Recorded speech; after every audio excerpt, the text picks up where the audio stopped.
اللہ رب العزت نے ہم سب کو سب سے زیادہ پاکیزہ اور مقدس نظام اور طریقہ اسلام کا نظام اور اسلام کا طریقہ عطا فرمایا ہے۔ مذہب اسلام وہ مذہب اور وہ طریقہ ہے کہ جو انسان کی، جو ہر شخص کی زندگی کے ہر موقع پر، زندگی کے ہر موڑ پر اور زندگی کے ہر کام کے اندر انسان کی رہنمائی اور انسان کو راستہ بتلاتا ہے۔ خواہ وہ زندگی کا کوئی اہم اور بڑا مسئلہ ہو یا زندگی کا کوئی چھوٹا مسئلہ ہو، یہاں تک کہ انسان کی پیدائش کے وقت سے لے کر انسان کی ماں کی گود سے لے کر کے قبر کی آغوش تک، اسی طرح سے انسان کی خواہ غمی کا مسئلہ ہو، خوشی کا مسئلہ ہو، بیاہ شادی کا مسئلہ ہو، ہمارا کھانا کس طرح کا ہو، اسلام نے یہ بھی بیان کیا۔ ہمارا لباس کس طرح کا ہو، اسلام نے یہ بھی بیان کیا۔ ہماری لب و لہجہ، ہماری گفتار کس طرح کی ہو، اسلام نے اس کو بھی بیان کیا۔ ہماری بیاہ شادیاں کس طرح کی ہو، اسلام نے اس کو بھی صاف طور پر بیان فرما دیا۔ اللہ رب العزت نے زندگی کے ہر گوشے، زندگی کے ہر مسئلے پر مکمل طور پر روشنی ڈالی گئی ہے۔ انہیں زندگی کے ایک اہم مسائل میں سے ہماری زندگی کا اہم مسئلہ ہمارا لباس ہے۔ ہم مسلمان ہیں، ہم شریعت مطہرہ کے پابند ہیں، ہم دنیا کے عام انسانوں کی طرح آزاد نہیں ہیں کہ جس طرح چاہے جو چاہے کھاتے رہے، جس چیز کو دل چاہے اسے پیتے رہے، جس چیز کے لیے دل چاہے اسے استعمال کرتے رہے، جیسے لباس کے لیے من چاہے اسے پہنتے رہے۔ ہم اسلام کے پابند ہیں، ہم اللہ کے ماننے والے ہیں، لہٰذا اللہ رب العزت نے مسلمانوں کے لیے جہاں دوسری چیزوں کو بیان فرمایا ہے، زندگی کے دوسرے مسائل کو بیان فرمایا ہے، اللہ نے اسی طرح سے ہمارا لباس کس طرح کا ہونا چاہیے، جس لباس میں ہم ملبوس ہیں، جسے ہم زیب تن کر رہے ہیں، وہ لباس کس طرح کا ہونا چاہیے، اس کا رنگ روپ کیسا ہونا چاہیے اور اس کی حد کیا ہونی چاہیے، اللہ نے اس کو بھی قرآن کریم کے اندر صاف طور پر بیان فرمایا۔ قرآن کریم کی آیت پڑھی ہے، یا بنی آدم قد انزلنا علیکم لباسا یواری سوآتکم وریشا۔ اللہ فرماتا ہے، اے بنی آدم، اے لوگو، ہم نے تمہارے لیے لباس کو پیدا کیا ہے، ہم نے تمہیں لباس عطا کیا ہے۔ اس لباس کا مقصد کیا ہے؟ یواری سوآتکم، جس لباس کے ذریعے تم اپنی شرمگاہوں کو چھپاتے ہو، جس لباس کے ذریعے تم اپنے بدن کے ان اعضاء کو چھپاتے ہو، ان مقامات کو چھپاتے ہو کہ جن کے چھپانے کا اللہ نے حکم دیا ہے، جن کے چھپانے کا اللہ کی طرف سے حکم کیا گیا ہے۔ یا بنی آدم قد انزلنا علیکم لباسا یواری سوآتکم وریشا، اے بنی آدم، اے لوگو، ہم نے تمہیں لباس عطا کیا ہے، اور لباس کا سب سے اہم اور لباس کا سب سے پہلا اور سب سے اہم درجہ یہ ہے کہ تم اس لباس کے ذریعے یواری سوآتکم، تم اپنے مقامات، اپنے بدن کے ان اعضاء کو چھپاتے ہو کہ جن کے چھپانے کا اللہ نے حکم دیا ہے۔ ایک مرد ہے تو اللہ رب العزت نے مرد کو حکم دیا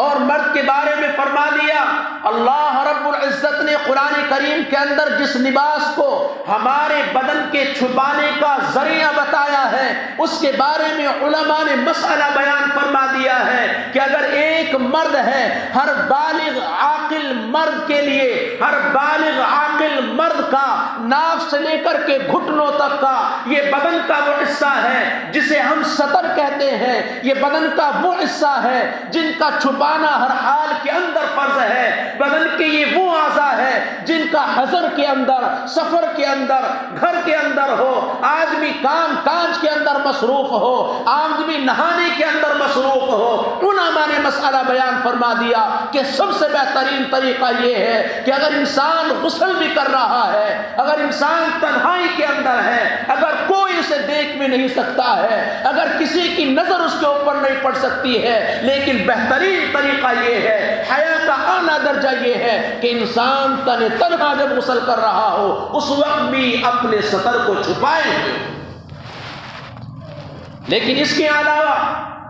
کسی بھی صورت کے اندر اگر کوئی بفرض محال اگر مجبوری ہے، اس صورت کے اندر اللہ نے الگ سے اجازت دے دی، لیکن ہمارا جو یہ سطر ہے، ہماری جو بدن کی اعضاء ہے، یہ وہ اعضاء ہے جسے سطر کہتے ہیں، اور سطر کا ہر حال کے اندر چھپانا فرض ہے۔ میرے بھائیوں، میرے عزیزوں، اسی طرح سے ایک عورت ہے، اسی طرح سے ایک بالغ عورت ہے، تو بالغ عورت کا علماء نے مسئلہ بیان فرما دیا کہ بالغ عورت کا سارا جسم سوائے اس کے ہاتھ کی ہتھیلیوں کے، سوائے اس کے چہرے کے، اس کا سارا جسم سطر کہلاتا ہے۔ عورت کے لیے لازم اور ضروری ہے، عورت کے اوپر فرض ہے کہ وہ ہاتھ کی ہتھیلیوں اور چہرے کے علاوہ سارے کے سارے جسم کو پردے کے ذریعے، سارے کے سارے جسم کو لباس کے ذریعے ڈھکنا ضروری ہے۔ اور چہرے کی، ہاتھ کی ہتھیلیوں کی بھی اجازت تب ہے اگر عورت اپنے محرمات، اپنے محرم کے سامنے ہے، اپنے بھائی کے سامنے ہے، اپنے باپ کے سامنے ہے، اپنے شوہر کے سامنے ہے، اپنے بھتیجے کے سامنے ہے، اپنے بھانجی کے سامنے ہے، منہ کھولنے کی بھی اس وقت اجازت ہے۔ نہیں تو نبی نے ارشاد فرما دیا، پچھلے ہفتے مکمل روشنی ڈالی گئی کہ عورت اگر غیر مردوں کے سامنے آ رہی ہے، اگر عورت دوسروں کے سامنے آ رہی ہے تو اسے چہرہ کھولنے کی بھی اجازت نہیں۔ بغیر کسی سخت مجبوری کے علماء نے مسئلہ بیان فرما دیا کہ عورت اپنے چہرے کو بھی ڈھانپے رکھے گی، اپنے چہرے کا بھی پردہ کرے گی، اس کے چہرے کے اوپر بھی کپڑا یعنی لباس ہونا چاہیے۔ اس سے معلوم ہوتا ہے کہ عورتوں کا جسم کا چھپنا جس طرح لازم اور ضروری ہے، جس طرح اللہ نے عورت کے لیے لباس کے مسائل بیان فرمائے ہیں، اسی طرح مرد کے لیے بھی لباس کے مسائل ہیں۔ مرد آزاد نہیں ہے کہ وہ جس طرح چاہے لباس پہنے ہوئے پھرتا رہے، وہ جس طرح چاہے ایک انڈر ویئر پہن کر کے، ایک چھوٹی سی کیپری پہن کر کے، گھر کے اندر نوجوان بہنیں ہیں، نوجوان بیٹیاں ہیں، وہاں پر معصوم بچے ہیں، ان کے سامنے غسل کرتا رہے، ایک چھوٹی سی ادنا سی کیپری پہن کر کے ان کے سامنے نہاتا رہے، ان کے سامنے سوتا رہے، راستوں پر، چوک اور چوراہوں پر کھڑا رہے، مسلمان کے حیا کے خلاف ہے، مسلمان کے شرم کے خلاف ہے، اور اللہ رب العزت نے اس کو فرض قرار دیا ہے۔ اگر کوئی اپنا سطر کھول رہا ہے، اللہ رب العزت اس کے بدن کے ان اعضاء کو جہنم کی آگ کے اندر جلائے گا۔ اسی کے ساتھ ساتھ اللہ نے سب سے پہلا جو ہم لباس پہنتے ہیں، اس لباس کا اہم اور بنیادی مقصد کیا بیان فرمایا؟ سوآتکم وریشا، کہ پہلا مقصد یہ ہے کہ اس لباس کے ذریعے تم اپنے بدن کو چھپا لینا، اس لباس کے ذریعے اپنے بدن کو ڈھانپ کر کے رکھنا۔ اگر کوئی مرد، اگر کوئی عورت اللہ کے اس حکم کے خلاف کرتا ہے، اگر کوئی عورت اگر اس کے خلاف کرتی ہے، اگر کوئی مرد اپنا سطر کھول کر کے چلتا ہے جو اللہ نے سب سے کم درجہ رکھا ہے، یہ تو چھپانا فرض ہے، اگر کوئی اس کے خلاف کر رہا ہے وہ اللہ کا باغی ہے، وہ اللہ کے فرمان کا باغی ہے، وہ سرکش ہے، اس کے اوپر بے حیائی اور بے شرمی اس کے اوپر ننگا ناچ کر رہی ہے۔ اللہ رب العزت نے یوں انگریزوں کی طرح میں آزاد نہیں چھوڑا، اللہ رب العزت نے یوں ہی بددین لوگوں کی طرح، ملحدین کی طرح، زندیقوں کی طرح، غیروں کی طرح ہمیں یہ نہیں کہا کہ تم جس طرح چاہو آزاد پھرتے رہو، تم برہنہ اپنے بدن سے کپڑوں کو اتار کر کے تم یوں ہی اپنے بدن کو دکھلاتے رہو۔ اللہ نے مسلمان کو اس کی اجازت نہیں دی۔ اور صدر کا چھپانا تو یہ سب سے ابتدائی اور سب سے کم درجہ ہے۔ نہیں تو اللہ نے دوسرا مقصد بیان فرمایا کہ لباس کا پہلا مقصد تو یہ ہے کہ تم اپنے بدن کو چھپا لو، اور دوسرا لباس کا مقصد یہ ہے وریشا، کہ تم ایسا لباس پہنو جو تمہارے بدن کے اوپر خوبصورت لگ رہا ہو، تم ایسا لباس پہنو جو موجب زینت ہو، جس کے ذریعے زینت اختیار کی جا سکتی ہو، تم ایسا لباس پہنو جسے نیک لوگ اختیار کرتے ہو، جسے صلحاء کا لباس کہا جاتا ہو، جو لباس زیادہ سے زیادہ پاکیزہ ہو، جو لباس پاکیزگی کے زیادہ قریب ہو، تم اس لباس کو اختیار کرو۔ اللہ نے دوسرا مقصد بیان فرمایا وریشا، کہ تمہارے لباس کا دوسرا مقصد یہ ہے کہ تمہارا لباس ایسا ہونا چاہیے جسے دیکھنے کے بعد خوبصورت محسوس ہو۔ اس کے برخلاف کیا آج ہمارا لباس اس طرح کا ہے؟ کیا آج ہم ایسا لباس زیب تن کرتے ہیں؟ اللہ رب العزت نے حکم دیا کہ جس لباس کو نیک اور صالح لوگ اختیار کرتے ہو اس لباس کو پہنا جائے، لیکن آج ہم اس کے برخلاف ہے۔ جس لباس کو انگریز پسند کر رہا ہو، جس لباس کو اللہ کے انکار کرنے والے پسند کر رہے ہو، جس لباس کو اللہ کے منکر پسند کرتے ہو، جس لباس کو دین کا جنازہ نکالنے والے پسند کرتے ہو، جس لباس کو اللہ کے سرکش اور طغیانے میں مبتلا لوگ جس لباس کو اختیار کرتے ہو، ہم اس لباس کو پہنتے ہیں، اس لباس کو اختیار کرتے ہیں۔ اللہ رب العزت نے لباس کے تعلق سے کوئی ضابطہ کوئی قاعدہ بیان نہیں فرمایا کہ ایسا ہو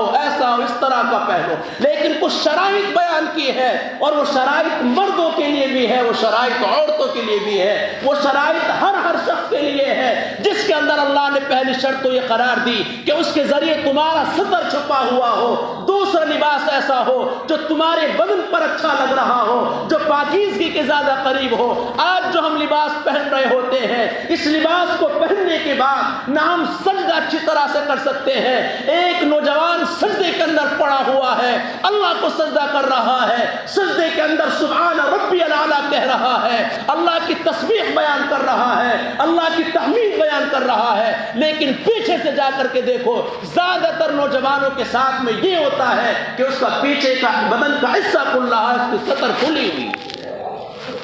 اور سطر کے کھلنے کی حالت میں نماز نہیں ہوتی۔ علماء نے مسئلہ بیان فرما دیا کہ اگر کوئی شخص جتنی دیر میں 3 مرتبہ سبحان ربی الاعلیٰ کہتا ہے، اگر کسی کا سطر اتنے دیر تک چھپا رہتا کھل جاتا ہے تو اس شخص کی نماز فاسد ہو جاتی ہے۔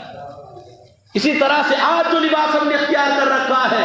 اس کو پہننے کے بعد، اس جینس کو، اس پینٹ کو پہننے کے بعد صحیح طریقے سے استنجا نہیں کرتے۔ اگر ہم سفر کے اندر ہو، اگر ہم باہر کہیں جا رہے ہو، جس طرح ایک انگریز کھڑا ہو کر کے پیشاب کرتا ہے، جس طرح ایک غیر اللہ کا ماننے والا کھڑا ہو کر کے پیشاب کرتا ہے، نہ استنجے کا درس معلوم ہے، نہ اسے پاکی کی کوئی خبر ہے، اسی طرح سے ہمارے نوجوانوں کو دیکھو، جب آپ ان پر نظر ڈالو گے مسافر خانوں پر، راستے چوک اور چوراہوں پر، وہ بھی غیروں کی طرح کھڑے ہو کر کے پیشاب کر رہے ہوتے ہیں، اس لیے کہ ہمارا لباس ہی ایسا ہوتا ہے کہ جو بیٹھنے کی اجازت نہیں دیتا۔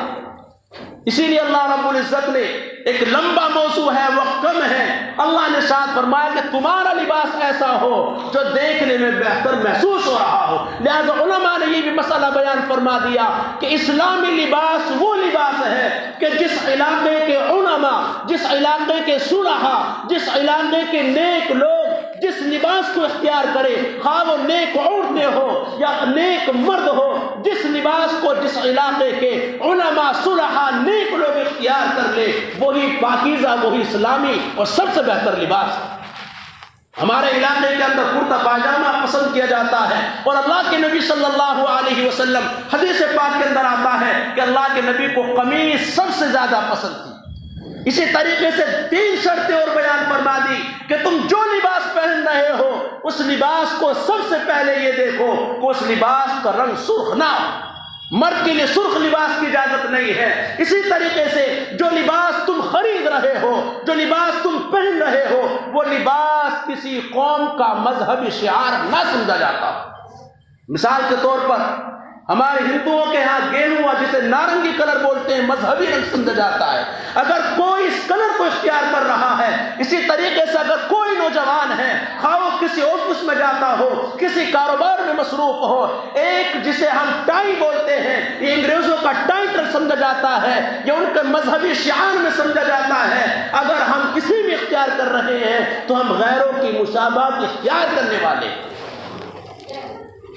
اور اسی کے علاوہ دو شرطیں اور بیان فرما دی، مرد ہو یا عورت ہو، کہ تمہارا لباس ٹائٹ نہ ہو کہ آگے کا حصہ الگ نظر آ رہا ہے، پیچھے کا حصہ الگ نظر آ رہا ہے، بیٹھنے میں دقت ہے، اٹھنے میں دقت ہے. اسی طریقے سے اتنا باریک نہ ہو کہ تم لباس پہننے کے باوجود تمہارے اندر کا جسم گورا ہے یا کالا ہے، کس طرح کی چمڑی ہے وہ نظر آ رہی ہے.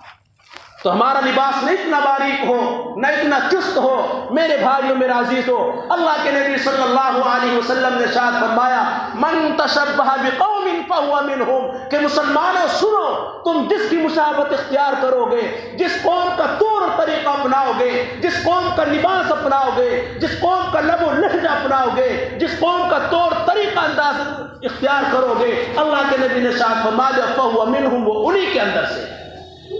آج ایک مسلمان، خاص طور پر نوجوان، ایسا مرعوب ہو چکا ہے، نہ اسے اپنا چہرہ اچھا لگتا ہے، نہ اسے اپنا لب و لہجہ اچھا لگتا ہے، نہ اسے اسلامی لباس اچھا لگتا ہے، نہ اسے اسلامی طور اور طریقے اچھے لگتے ہیں، نہ اسے اسلامی بال اچھے لگتے ہیں. جب آپ راستوں سے گزرو گے آپ کو فرق معلوم نہیں ہوگا، آپ کو محسوس نہیں ہوگا کہ مسلمانوں کا بچہ ہے، یہ مسلم نوجوان ہے، یہ کسی انگریز کا بچہ ہے، کسی انگریز کی پیروی کرنے والا ہے. سر کے بال دیکھو، ایک طرف سے کٹے ہوئے ہیں، دوسری طرف سے چھٹے ہوئے ہیں. نبی پاک صلی اللہ علیہ وسلم نے نہا رسول اللہ صلی اللہ علیہ وسلم عن القضاء، نبی نے ارشاد فرمایا کہ تمہیں میں قضا سے منع کرتا ہوں. صحابہ کرام نے فرمایا رسول اللہ قضا کیا ہوتا ہے؟ فرمایا کہ تم اپنے سر کے بال ایک طرف سے کاٹ دو، کچھ چھوڑ دو، کہیں سے کاٹ دے، کہیں سے لمبے ہیں، کہیں سے چھوٹے ہیں. اللہ کے نبی نے اس طرح کے بالوں سے منع فرمایا. اسی طرح ہمارا لباس کا حال ہے. اگر ایک انگریز اپنی پینٹ پھاڑ کر کے آ جاتا ہے، نوجوان اسی کو اختیار کر لیتا ہے. اگر وہ اپنی پینٹ کو ڈھیلا کر لیتا ہے، مسلم نوجوان اس کے طریقے پر چلتا ہے. اگر وہ پینٹ کو کھینچ لیتا ہے، مسلم نوجوان بھی کھینچ لیتا ہے. میرے بھائیوں، میرے عزیزوں، ہم غیروں کی پیروی کرنے والے نہیں ہیں. ہمارے پاس اپنا دین ہے، اپنا طریقہ ہے، اپنا نظام ہے، اپنی شریعت ہے، اور وہ مذہب اسلام ہے. اس سے بہترین لباس، اس سے بہترین طریقہ، اس سے بہترین انداز اور طور اور طریقہ دنیا کے کسی مذہب کے اندر نہیں ہو سکتا.